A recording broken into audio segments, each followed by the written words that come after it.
This call is now being recorded. Oke, sudah masuk rekaman. Jadi kembali lagi, memori internal adalah alamat memori bits ya yang tidak digunakan di I/O, tidak digunakan ke alamat input output eksternal. Jadi memori internal itu nggak akan terhubung ke push button, tidak akan terhubung ke motor, tidak akan terhubung ke driver motor, tidak terhubung ke lampu, tidak terhubung ke sensor.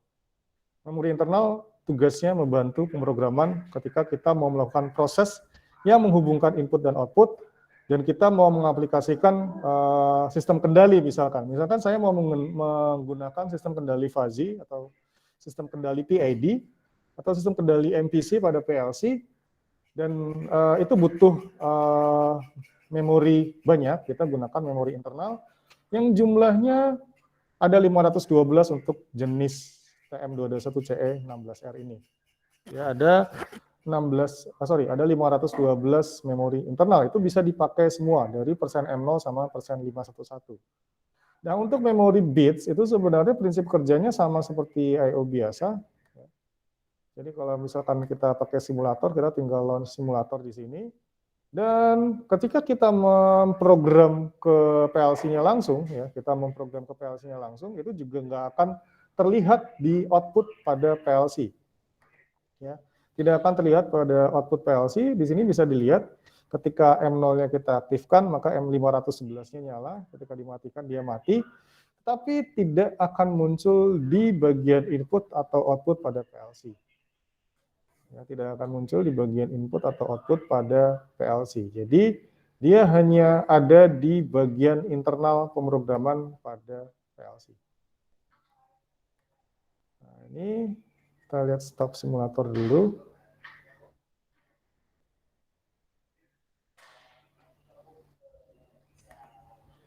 Oke.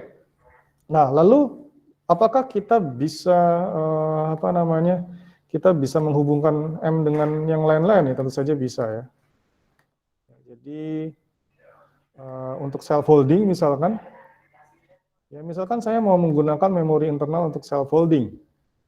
Kemarin kita sudah belajar bahwa self holding artinya menahan nilai output pada yang logika terakhir yang kita aktifkan, itu bisa menggunakan set dan reset. Kemarin kita sudah belajar itu ya.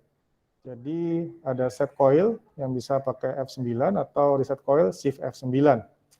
Fungsinya apa? Fungsinya untuk menahan nilai output pada logika 1. Ya, nah, pada logika 1, walaupun inputnya dinonaktifkan. Nah, kita juga bisa menggunakan metode lain, yaitu dengan bantuan memori internal untuk melakukan self-holding. Contohnya adalah seperti ini. Ya, contohnya adalah seperti ini, kita melakukan self-holding berdasarkan input ini, ya, I0, 0. Lalu di sini kita masukkan M3 aja nggak apa-apa. Bebas ya, memori internalnya mau pakai yang berapa. Jadi kalau misalkan I/O di PLC, itu kita harus tentukan dulu, karena itu terkait dengan konektivitas secara hardware dengan piranti di luar. Misalkan kalau misalkan I00 terhubung dengan PB1, ya kita harus pakai PB1 untuk koneksi ke I00. Nah, kalau M itu kita bebas mau menggunakan dari M0 sampai M511, karena apa? Karena kita bebas menggunakan memori sejumlah 512 tadi. Oke, lalu kita hubungkan ini seperti ini. Ya, ini hubungan seperti ini, lalu kita berikan M3 di sini. Jadi ini adalah metode self holding yang paling yang paling standar, dan ini kita gunakan untuk mengaktifkan lampu misalkan. Ya. Nah, ini kita lihat di sini Kino 1. Ini. Nah, ini kita hubungkan dengan I01. Ya. Ini adalah rangkaian self holding yang paling standar yang biasanya kita lihat di rangkaian wiring biasa. Jadi kalau misalkan di rangkaian wiring biasa itu kita menggunakan relay, ya, menggunakan relay di mana di sini adalah coil relaynya dan di bagian sini adalah kontak relaynya. Nah, lalu kalau di sini kita akan sedikit mensimulasikan bagaimana konektivitas menggunakan relay tersebut dengan menggunakan memori internal M3. Jadi kita bisa menganggap M3 itu adalah relay. Ya, walaupun istilah itu nggak pas banget karena M3 itu ya memori internal. Nah, cara kerjanya adalah seperti ini ya, kita simulasikan dulu.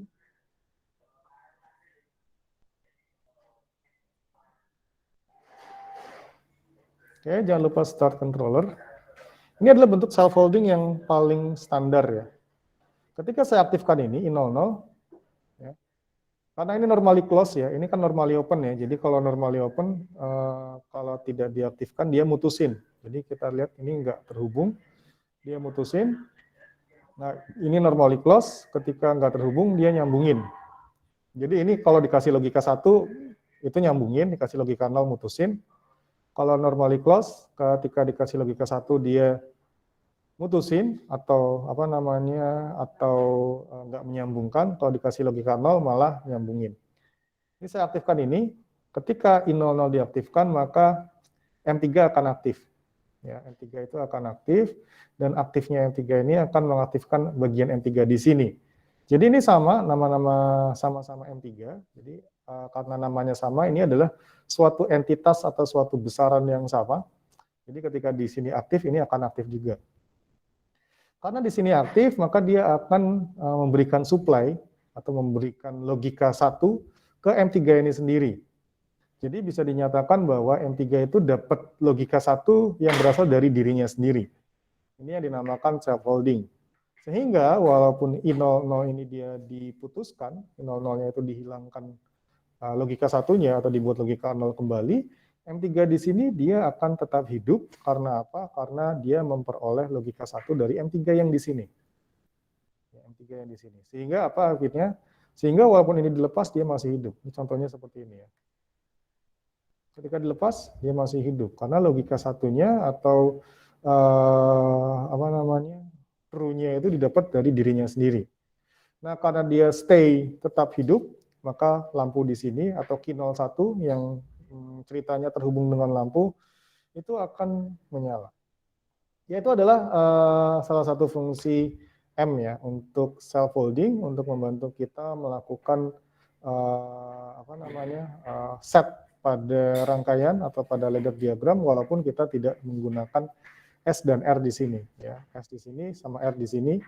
Ini bisa digantikan dengan ini. Ini untuk matiin ya. Ya, jadi biasakan kalau melakukan program self holding itu harus bisa dimatikan. Jadi ketika kita menggunakan set, ya, kita menggunakan set itu harus ada resetnya. Jangan sampai kita bikin program, ada program untuk set, lalu resetnya itu tidak apa namanya tidak ada. Artinya apa? Artinya suatu alat itu bisa kita nyalakan tapi nggak bisa dimatikan. Itu ya dimatikannya dengan cara mencabut powernya ya, itu nggak disarankan. Jadi apapun yang bisa kita hidupkan, kita set, itu tetap kita punya pasangannya, harus ada yang bisa mematikan. Itu untuk kasus self holding ini ya. Ya, jadi saya rasa ini cukup masih mudah dimengerti. Nah, jadi kita bisa menggunakan memori internal untuk self holding. Nah, kita juga bisa menggunakan alamat output untuk self holding. Ya, artinya apa? Artinya kita bisa menggunakan alamat output untuk input. Ini adalah prinsip dasar, ya, prinsip dasar dari PLC. Output itu bisa jadi input. Output bisa jadi input, tetapi input tidak bisa jadi output. Output harus ada satu saja di tiap ladder. Jadi jangan sampai, jadi itu prinsip sederhana dalam pemrograman, itu outputnya jangan sampai punya alamat banyak pada outputnya. Tapi kalau pada inputnya itu nggak masalah. Mungkin saya kasih contoh yang simple dulu. Nah, saya tambah lagi, Rom. Misalkan seperti ini ya, saya pakai I03 ya. Lalu saya mau menggunakan alamat output sebagai input. Untuk apa? Untuk self holding. Itu bisa juga dilakukan. Jadi ya nggak harus pakai memori eksternal. Misalkan saya pakai Kino 4 ya, kayak Kino 4. Lalu saya gunakan ini untuk self-holding. Nah, kita kasih nama ini sebagai Kino 4 juga. Ya, seperti ini ya, sebagai Kino 4 juga. Nah, kita bisa lihat di sini, ini kan presetnya mirip seperti tadi. Jadi ketika I03 diaktifkan, Kino 4 akan aktif, lalu saat Kino 4 akan aktif, Kino 4 di sini yang sebagai input itu juga akan aktif, sehingga ketika I03 ini dilepas, maka dia akan dapat supply dari Kino 4 di sini. Cuma ini adalah suatu contoh program yang sangat jelek. Kenapa? Karena kita nggak bisa matiin si Kino 4. Apapun yang bisa dihidupkan harus bisa dimatikan. Itu salah satu postulat dalam ketika dilakukan pemrograman. Kino 6. Ya, oke, sampai saat ini ada pertanyaan? Ya. Mungkin yang offline bisa langsung coba ke PLC-nya ya. Udah coba langsung. Langsung coba ke PLC-nya untuk yang offline, lalu bisa juga nanti saya kasih tahu wiring-nya untuk yang ke saklarnya. Jadi nanti bisa ngidupin dari saklarnya.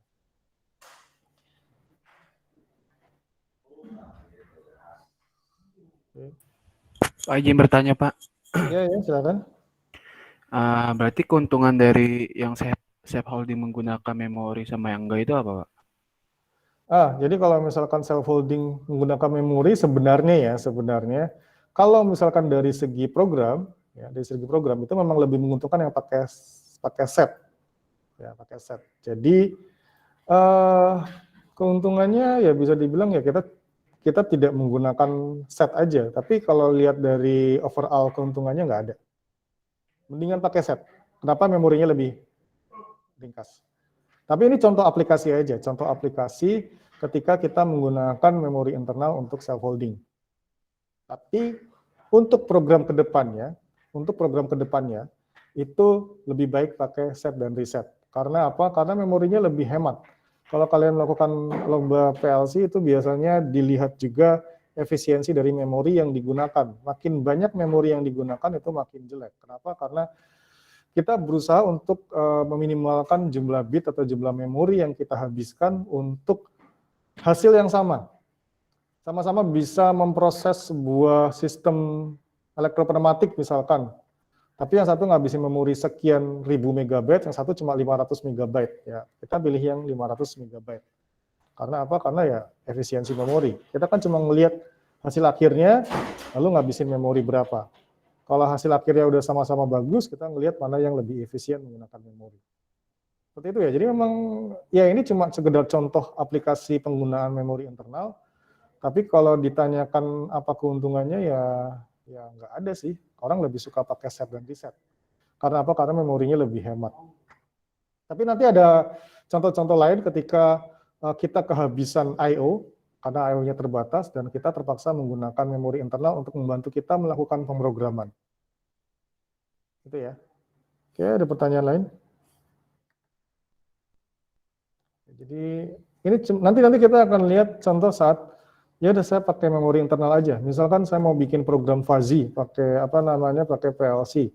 Kalau menggunakan alamat output, kita bisa jadi nyalain sesuatu yang nggak pengen kita nyalain.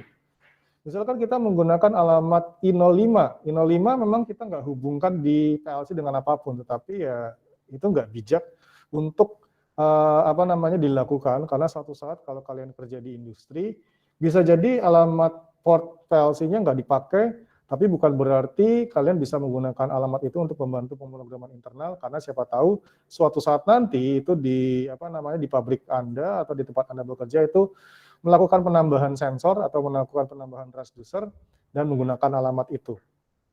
Misalkan I05 kan nggak dipakai, udah deh ini buat buat bantuin kita bikin program internal. Itu suatu saat beli sensor baru, kita butuh pakai alamat I05 untuk melakukan penyambungan ke sistem, berarti kita harus merombak programnya.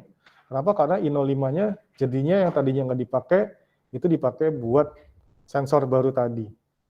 Tapi kalau menggunakan memori internal, misalkan untuk melakukan pemrograman fuzzy, ya kita nggak usah khawatir jika kita menambahkan perangkat atau sensor atau aktuator baru, karena kita nggak pakai alamat itu, kita tinggal menggunakan alamat internal yang lain kalau misalkan melakukan pemrograman advance yang lebih lanjut.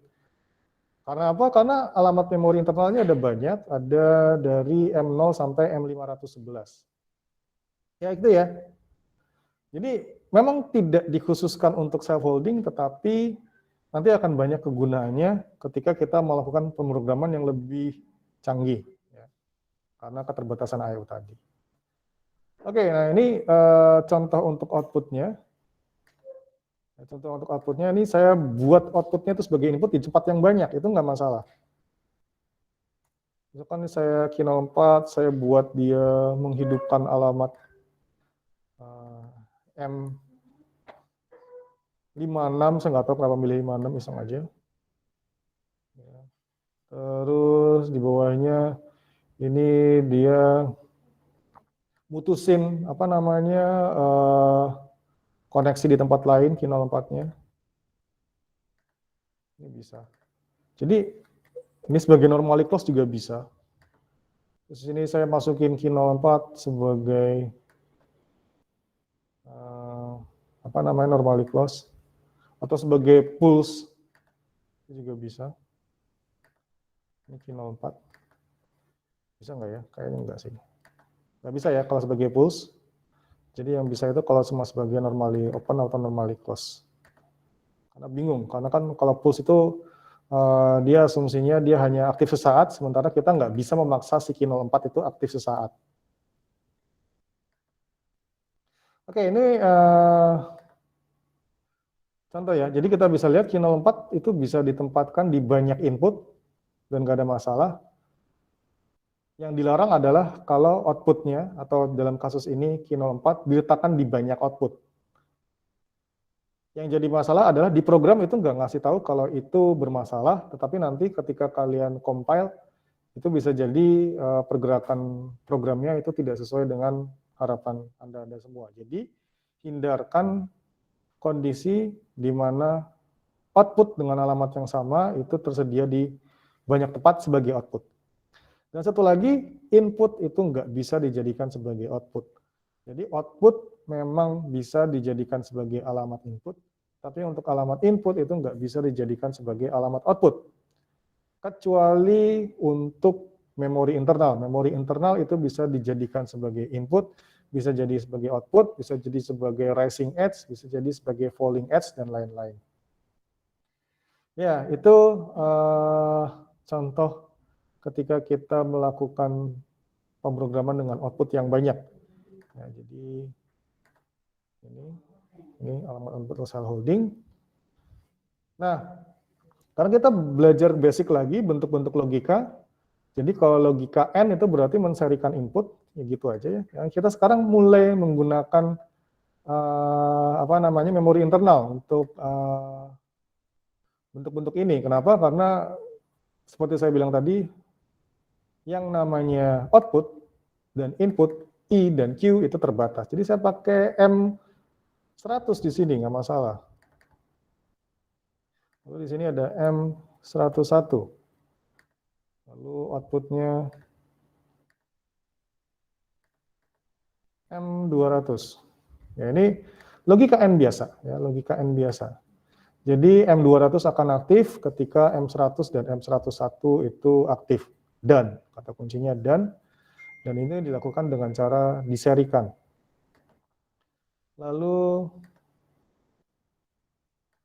logika OR, ya, seperti ini. Lalu paralel dengan ini.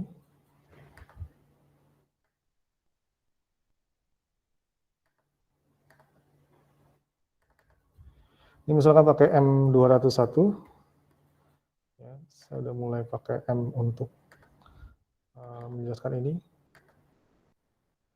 102.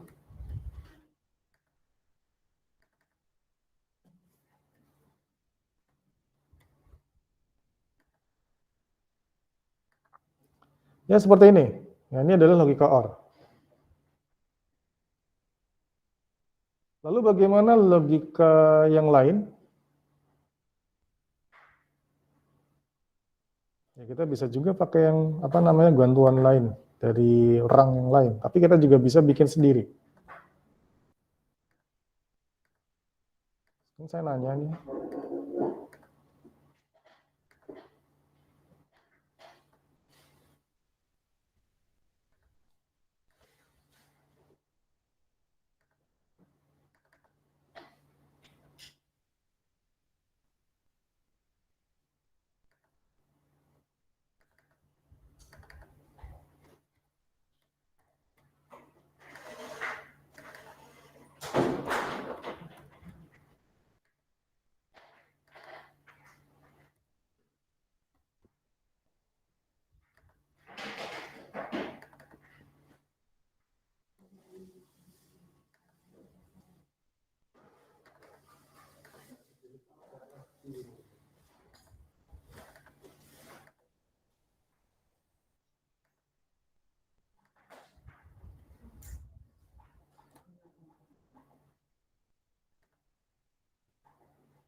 Ini kira-kira logika apa ya?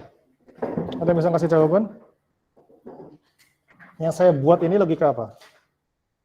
Saya apa namanya bisa dicoba dan kira-kira logika apa ya ini?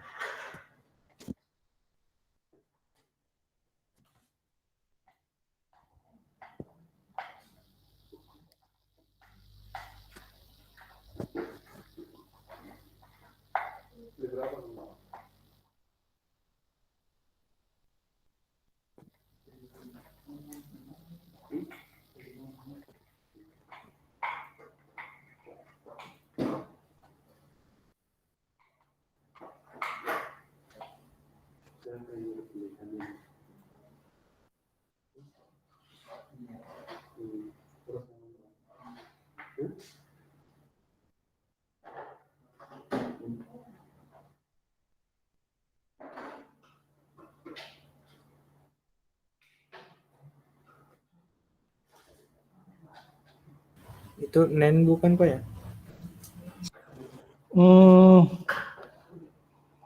Bukan sih. Kalau NaN gimana sih logikanya?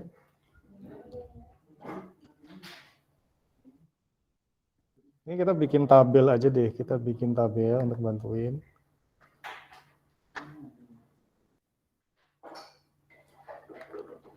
Ini kan tadi M104, M105 ya. Ini tadi outputnya berapa ya? M2 atau output lah langsung.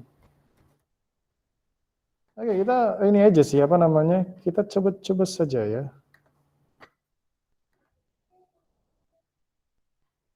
Ini kita belajar.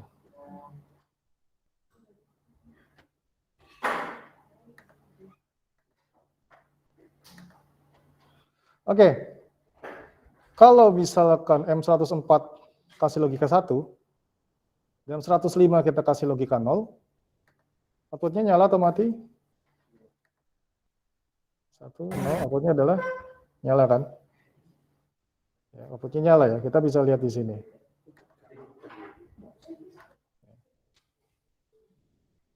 Kalau 00, ini kita matiin.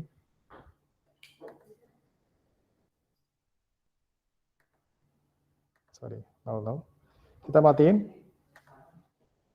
Ya, jadi 00 mati dia. 0, 0, mati. Kalau 11 kita lihat. Ini 1. Yang diaktifin yang salah satu aja ya. Jadi nggak usah dilihat. Jadi kita bisa ngelihat ini true ya. True. Jadi kan 104 logika 1, true itu logika 1, 105 logika 1, true. Maka kita bisa ngelihat dia mati. 1, dia mati. Lalu bagaimana kalau 01 kita lihat. Ini 0 ya, kita nolin. Ini kita satuin.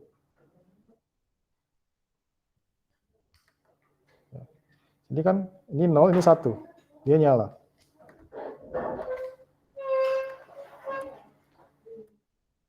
Ini kira-kira gerbang apa ya? XOR Pak. XOR ya. Ya, ini adalah gerbang XOR. Jadi ya kita bisa membuat gerbang XOR dengan menggunakan ladder sederhana. Kalau mau dibuat XNOR gimana kira-kira hubungannya? Ada yang bisa kasih ide? XNOR. Ya. Jadi kalau XNOR kan kebalikannya ya. Kita mau buat dia, sekarang dibalik, kita mau buat dia, jadi yang lebih sering adalah kita diminta untuk merancang sebuah sistem dan kita dibuat programnya. Kita membuat programnya ya gitu. Contoh yang paling simpel ya ini, misalkan kalau X apa namanya, XNOR berarti kan 0.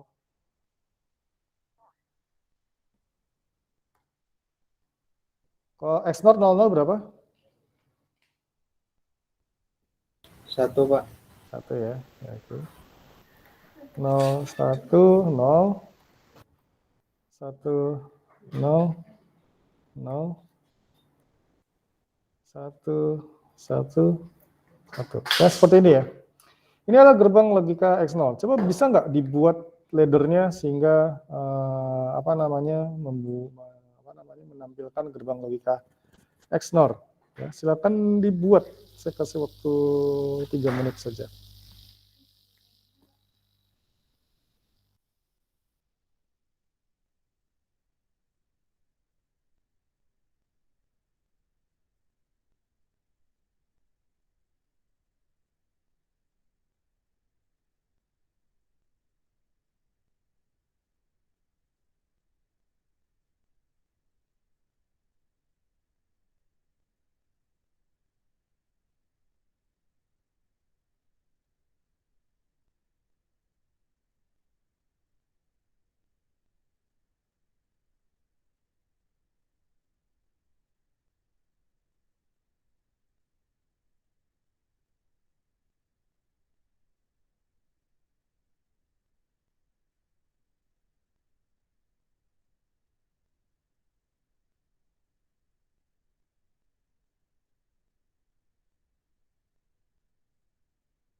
Sudah, Pak.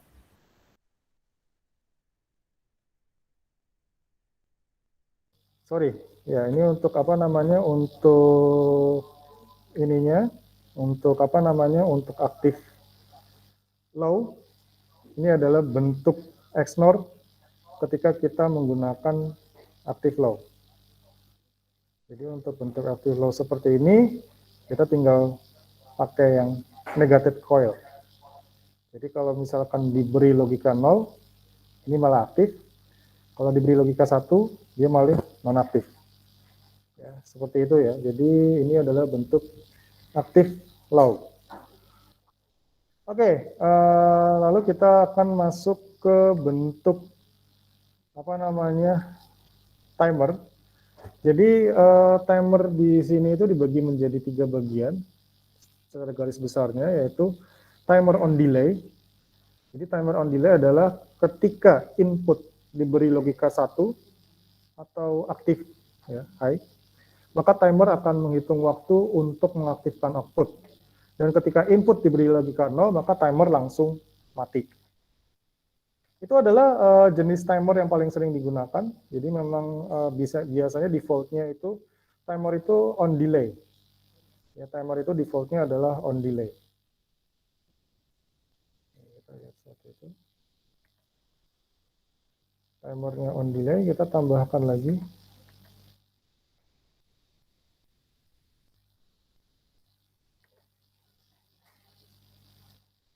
Kita pakai M110. Nah, lalu bagaimana cara kita menggunakan timer? Pertama-tama kita pilih bagian sini, ya, function block. Ya, function block, lalu kita pilih bagian timer ini. Jadi ini di sini ada begitu banyak pilihan bagian sini. Ya, ini adalah fungsi comparison. Nanti kita akan belajar fungsi perbandingan atau comparison. Lalu sebenarnya di sini kita bisa pakai XOR, external. Ya. Lalu kita pilih function blocks. Lalu pilih bagian pertama, itu ada timer. Kita klik di sini. Nah, pada saat kita memilih klik timer, itu defaultnya, itu kita menggunakan TM0. Kita bisa ganti sebenarnya kalau misalkan, aduh saya mau ganti TM yang lain, misalkan. Saya mau pakai TM100, pakainya di sini. Atau TM1. Ada beberapa jumlah timer di sini, kita memiliki 255 timer yang bisa digunakan secara bebas. Jadi, yaitu kalau memori internal ada 512, maka untuk timer itu ada 256 ya. Ada 256 timer yang bisa dipakai dari 0 sampai 255.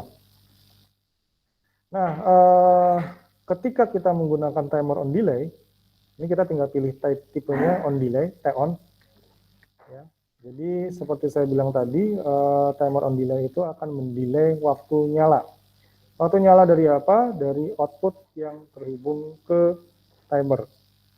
Ada dua cara atau ya beberapa cara untuk menghubungkan output. Paling gampang adalah ini. Jadi ini kita hubungin timer ke apa namanya, Kino 6 misalnya. Oke, nah ini kita preset. Presetnya itu artinya mau berapa lama dia menghitung sampai menghidupkan output. Saya buat 10. Dan time base-nya itu adalah satuan terkecil dari perhitungan. Bisa menit, detik, 100 milidetik, 10 milidetik, atau 1 milidetik. Kita pilih 1 detik. Kita apply. Jadi di sini akan berubah.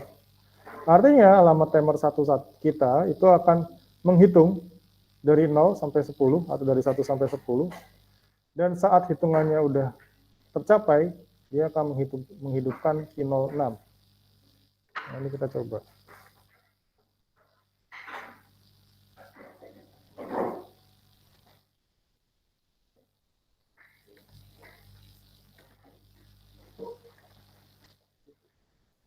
Nah, kita coba ini, ya. Ini langsung hitung dia. 1, 2, 3, 4, 5, 6, 7, 8, 9, 10. Nah, begitu udah hitungan 10, dia langsung logika 1. Begitu dimatikan, dia langsung mati. Bagaimana kalau pas menghitung dimatikan?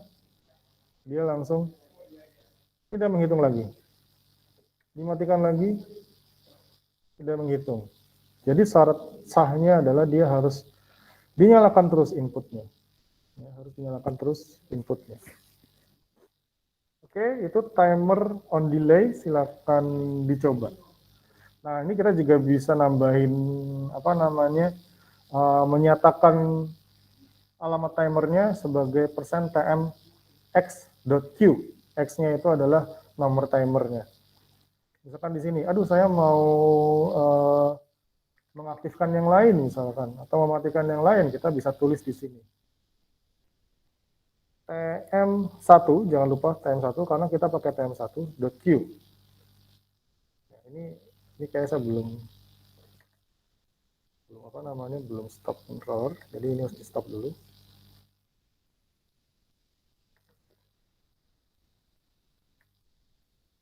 Kita tambah lagi, kita pakai TM1.q.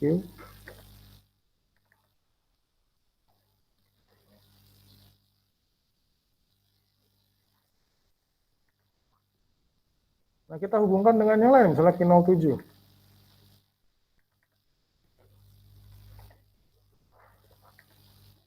Q07 nggak ada ya. Q07 kan berarti 8. Jadi ini nggak bisa dilakukan karena kita terbatas sampai Q00 sampai Q06. Ya udah, saya hubungkan Q05. Tapi saya harus pastikan Q05 nggak ada di atas. Nanti kalau ada di atas dia bingung mengaktifkan Q05 yang di sebelah mana. Nah, ini kita bisa gunakan ini sebagai alamat untuk mengaktifkan sesuatu. Jadi, TM1.q itu sama dengan ini. Ya, jadi sama dengan ini, TM1.q. Kita bisa taruh di sini sebagai input. Ya. Artinya apa? Artinya ya kita juga bisa mengaktifkan banyak hal dengan TM1.q juga. Ini kalau misalkan mau disimulasikan, kita tinggal launch.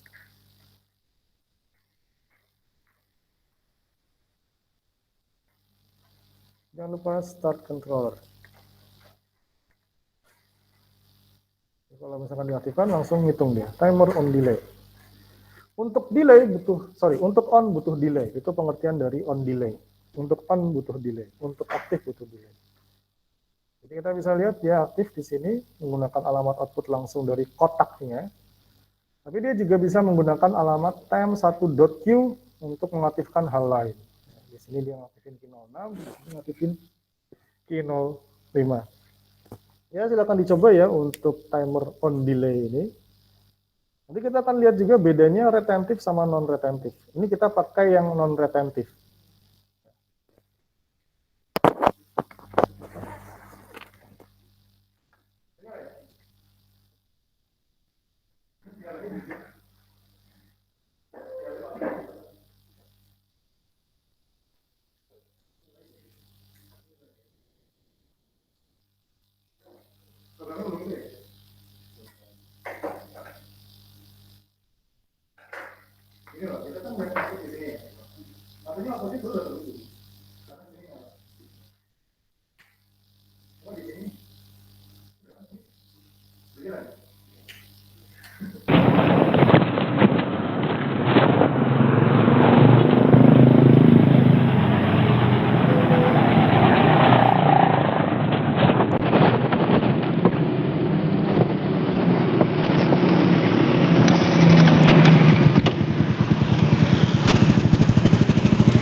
motor soalnya. Ya.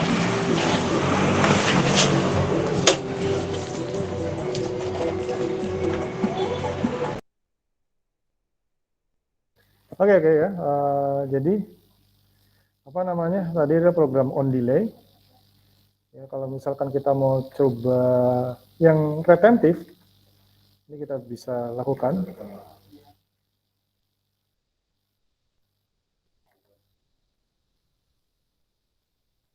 Ya, retentif seperti apa? Kita klik di sini, lalu kita pilih yang retentif, apply. Nah, kita akan lihat apa sih bedanya timer retentif dengan non-retentif. Tadi yang kita coba barusan itu adalah yang non-retentif. Artinya dia nggak menyimpan keadaan saat dinyalakan kembali.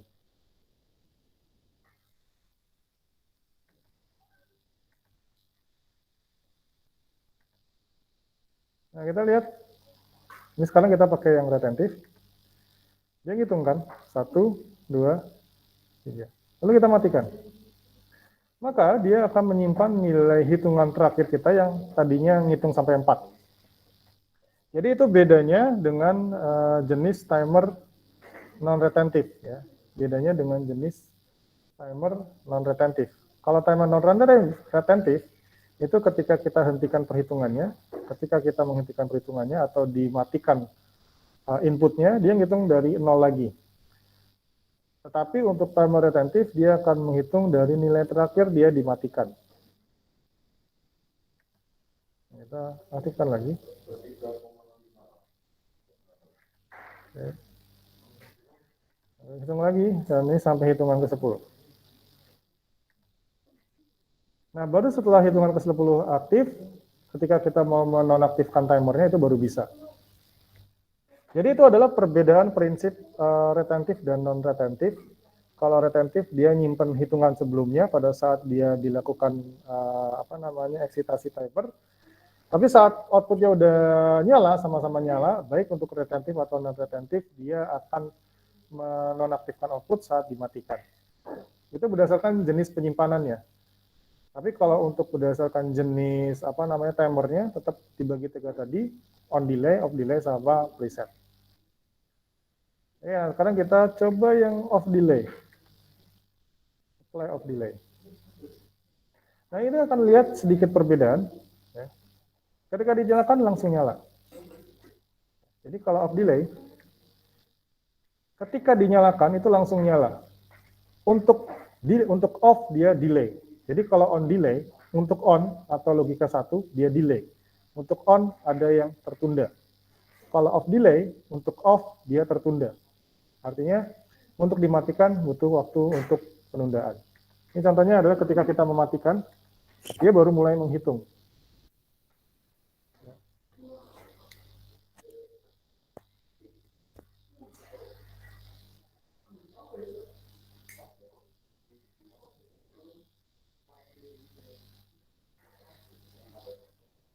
Oke, jadi kita lihat itu perbedaan prinsip timer on delay dengan off delay.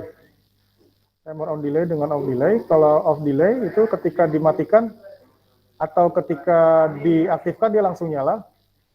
Ketika dimatikan dia ngitung. Untuk off butuh delay. On delay, untuk on butuh delay. Itu aja cara ngingetnya.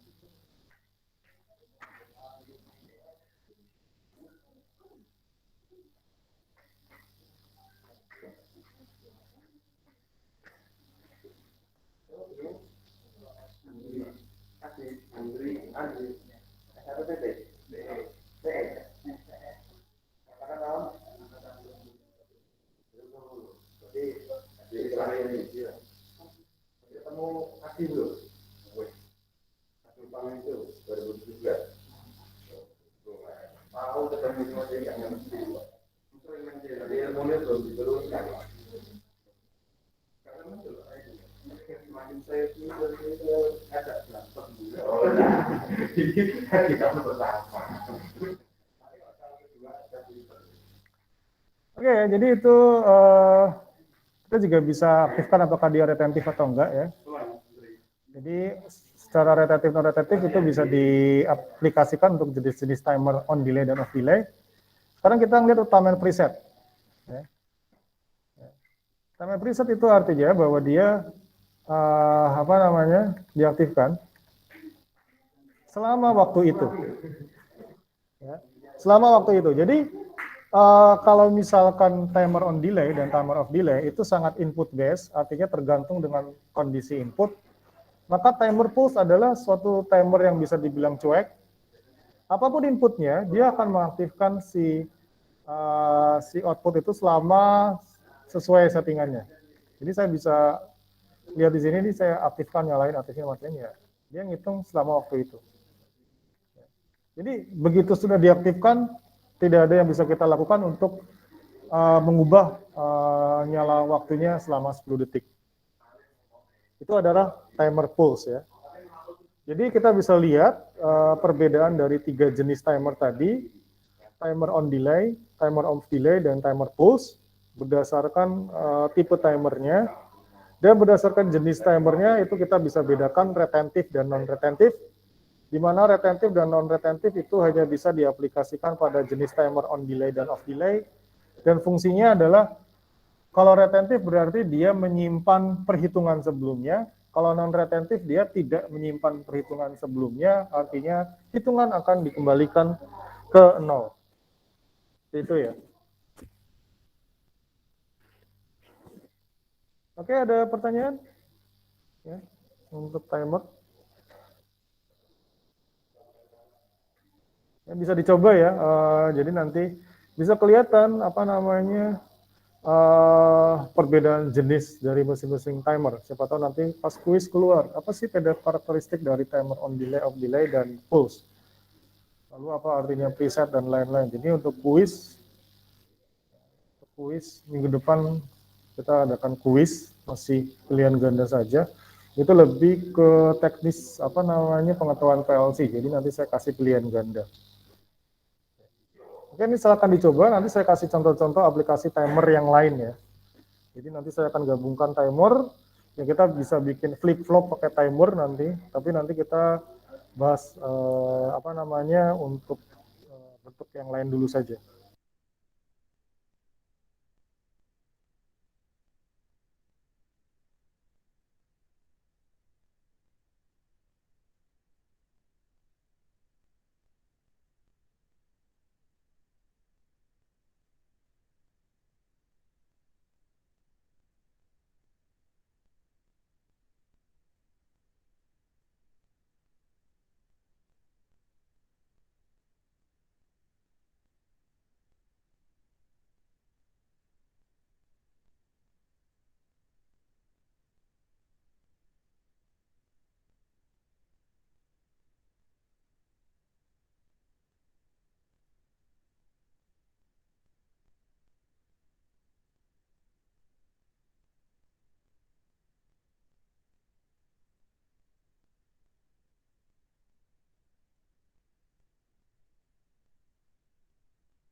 Oke, kita coba aplikasi-aplikasi timer yang lebih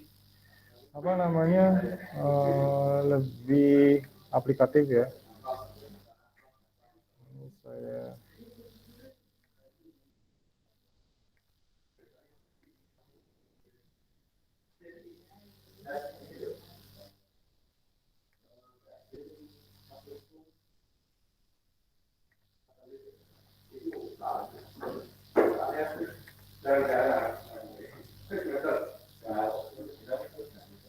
Kita kembali ke awal, kita coba aplikasi timer yang paling simple dulu. Kita pakai M saja. Atau I0 dulu yang apa-apa. Lalu saya gunakan timer. Yang kita kembali menggunakan timer 0. Dan jangan lupa settingnya diubah.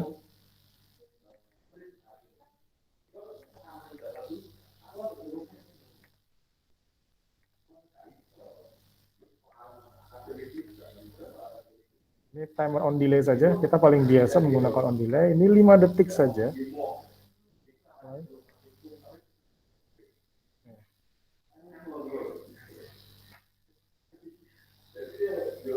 Dan untuk apa namanya, untuk lebih gampangnya kita pakai ini.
Oke.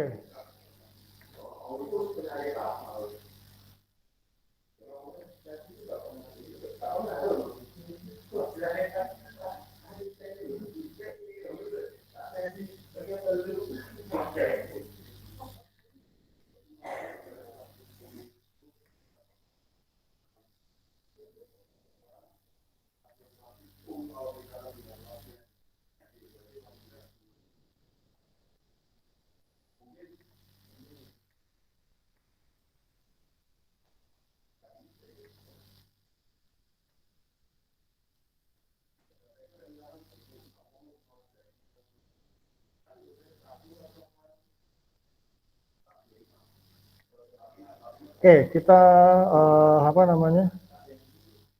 Kita lihat ya. Jadi ini kita menggunakan dua buah timer, timer 1 sama timer 0 ya, malah timer satunya yang di atas. Jadi saat kita mengaktifkan timer 0 dengan cara mengaktifkan I00, maka dia akan nunggu.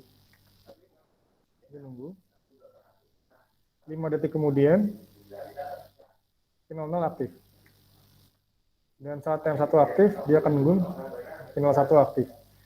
Jadi kita bisa mengaktifkan apa namanya, lampu 1 5 detik kemudian dan lampu 2 10 detik kemudian, dan saat dimatikan dia langsung mati lagi. Jadi kita bisa melakukan sekuensial atau urutan seperti ini ya, urutan penyalaan lampu menggunakan timer on delay. Jadi bisa dicoba seperti ini. Jadi kita lihat prinsipnya adalah ini I00 dihubungkan dengan timer, dan ini adalah alamat output untuk timer 1 ya, karena kita pakai timer 1 di awal. Ini adalah alamat outputnya, dan saya sengaja nggak naruh di sini biar lebih enak aja. Kenapa bisa lebih enak? Karena biar nggak nabrak-nabrak. Di sini kan keluar dari kotak ada lagi, kayaknya nanti kesannya berantakan. Jadi nanti tm1.q itu nanti terhubung Q00, lalu dia juga terhubung ke timer 0. Timer 0 itu adalah timer lanjutan, dan 5 detik setelah ini terhubung atau diaktifkan, maka T0 di Q akan aktif dan menghitung Q01. Nah, kita bisa membuat apa namanya T0.Q-nya.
Nah, kita bisa buat program seperti ini ya.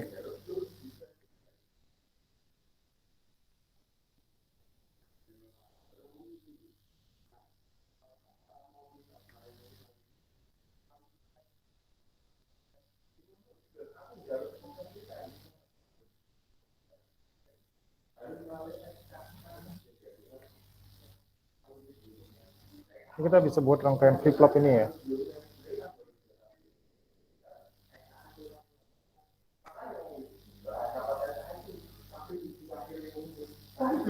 Ya, jadi ini awalnya seperti ini. Ini adalah rangkaian flip-flop yang paling simple ya. Jadi ini T0.Q, ini normally close, artinya pada kondisi awal dia akan menyambungkan ke timer 1, dan timer 1 ini dia akan menyambungkan ke Q00. Sehingga Q00 ini akan aktif berdasarkan perhitungan dari timer 1. Timer 1 ini juga akan mengaktifkan timer 0, dan ketika timer 0-nya itu sudah menghitung selama 5 detik, dia akan mutusin ini. Masalahnya adalah ketika dia memutuskan T0.Q ini, maka timer 0 ini juga akan putus. Ya. Dan saat timer satunya ini putus, maka dia akan mutusin yang ini juga. Dan saat ini putus, maka TM0 akan kehilangan eksitasi, sehingga dia akan kembali berlogika 0. Dan ketika kembali berlogika 0, ini akan nyambung lagi dan mulai perhitungan dari awal. Sehingga ini adalah basic atau dasar dari program flip-flop atau program untuk mereset. Artinya dia akan membuat si lampu ini menyala dan mati setiap 5 detik sekali. Kenapa bisa seperti itu? Karena setiap 5 detik sekali dia akan mereset keadaan di T0.Q ini. Ya, T0.Q ini adalah kunci ketika kita menghubungkan ke normally close dari TM1. Kita bisa lihat ini flip-flop ya, flip-flop. Ya, mungkin bisa dicoba ya, bisa dicoba sehingga apa namanya? Ini adalah rancangan flip-flop dasar ya, dan itu akan sering dipakai. Ini kita bisa lihat dia menyala dan mati setiap 5 detik sekali. Ya, silakan dicoba ya. Kalau ada pertanyaan langsung aja.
Oke, ya mungkin sampai sekian pertemuan hari ini. Jadi kita sudah sampai ke timer ya. Untuk minggu depan kita masuk ke materi counter, ya, masuk ke materi counter. Dan juga ada kuis kecil ya, kuis mungkin 20 soal pilihan ganda terkait PLC ini. Jadi dari materi pertemuan awal sampai ke timer itu saya tanyakan teorinya di LMS ya. Jadi nanti dikerjakan di akhir perkuliahan atau di awal. Jadi nanti bisa ikut kuis dulu baru nanti kita masuk ke materi counter. Jadi kuisnya paling cuma 20 menit ya karena ini teori semua, belum merancang ke sistem. Ya, sehingga nanti bisa dipelajari lagi terkait dengan kan wiringnya seperti apa, jenis-jenis PLC, terus jenis-jenis input dan lain-lain nanti akan saya tanyakan semua. Oke, ada pertanyaan? Ya, kalau tidak ada pertanyaan, mungkin cukup sekian pertemuan hari ini. Assalamualaikum warahmatullahi